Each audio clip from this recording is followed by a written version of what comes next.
All right, let's talk about making mistakes today. One of the things that I hear frequently is how certain projects or certain people or certain ecosystems are just doing everything that's great. They're doing something and it's not working, but they take no responsibility on their own. Essentially, all the fault lies with the external factors. None of it lies on potentially internal factors. And that's wrong. That's just in any relationship, in any kind of partnership, in any situation, there are multiple variables to why something would or would not work. And this idea, this concept that if a project is going in a particular direction and it's not gaining traction, that all of it can be attributed to external factors and that none of it should be attributed to perhaps internal factors, and that there should be no introspection in terms of perhaps why we are doing things in a certain way that may not be gathering traction and or may not be essentially value add. I don't know what the reticence, there's so much reticence, and I don't know if that's throughout the ecosystem. I would imagine that in general, that's a trait that can be found throughout. But in EOS, I guess because I'm so deep into it, I see that this is one of our definitely one of our faults, and one thing that's definitely holding us back. And so the ENF obviously will make mistakes, has already made mistakes, will continue making mistakes.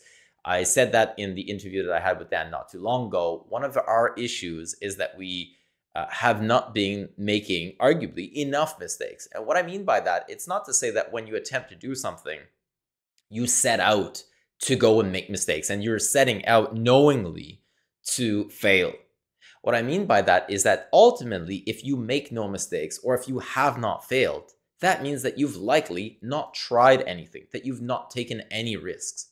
And what we need to get better at is not making fewer mistakes per se, is making more controlled, more informed decisions, ultimately knowing and doing a risk profile matrix of what are the types of mistakes that potentially could be the outcome or the result of this particular direction, and can we mitigate for that? Can we take that into account prior to, during the architectural or the decision making process, so that should we make mistakes, and when inevitably we make mistakes, that we've already essentially taken that into account, or that we've already accounted for that and hedged against that.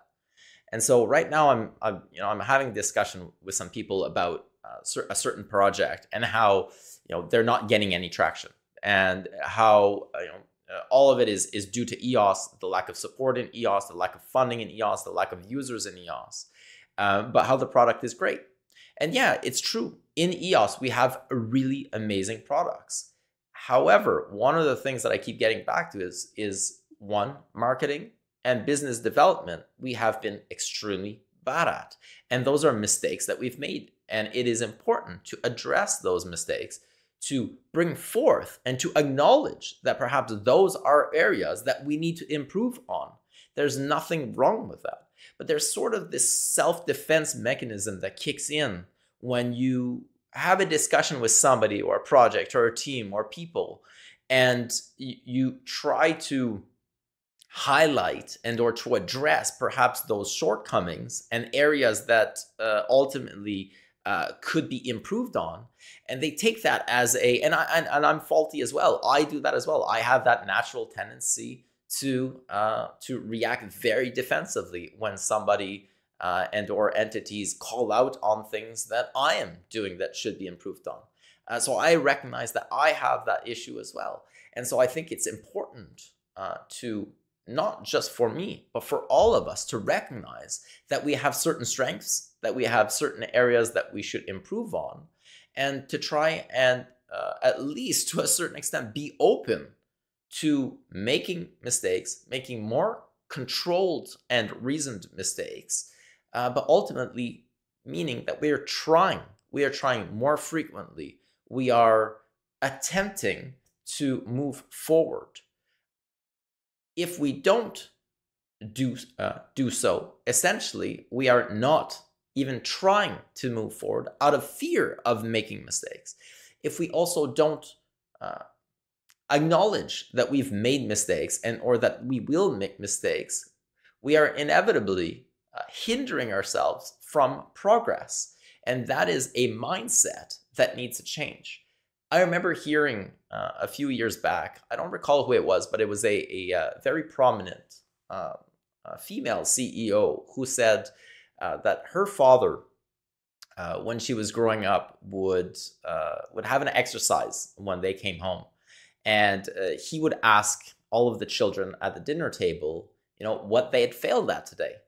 And what she said that did for her, the idea was that making mistakes or failing was no longer seen intrinsically as being bad. It basically highlighted, and what resulted out of that exercise over years of doing this, it resulted in her being comfortable and being way more prominent and or stronger in taking risk, controlled risk, in order to be able to make mistakes. And so the father would ask, name me one thing that you failed at today. And, she would say, I failed at, I don't know, I failed at baseball today. I tried I got struck out or something like that. And what that did is that instead of associating failure being negative, it associated failure very much psychologically. It associated failure with attempting to do something, with trying to do something. And it removed a lot of the stigma out of making mistakes. Again, I'm not glorifying making mistakes. I'm not saying that we should attempt to make mistakes, to fail purposefully in order to create waste or in order to extract value on purpose. I'm saying that we need to get better at making mistakes and recognizing that making mistakes inherently is not bad. We can learn from those mistakes. What we do in those situations is what's important. That's where we need to get better at. How we take risks and how we decide to move forward is what we need to get better at. But making mistakes is not inherently bad, and acknowledging mistakes is not inherently bad. Thank you for listening. What do you think?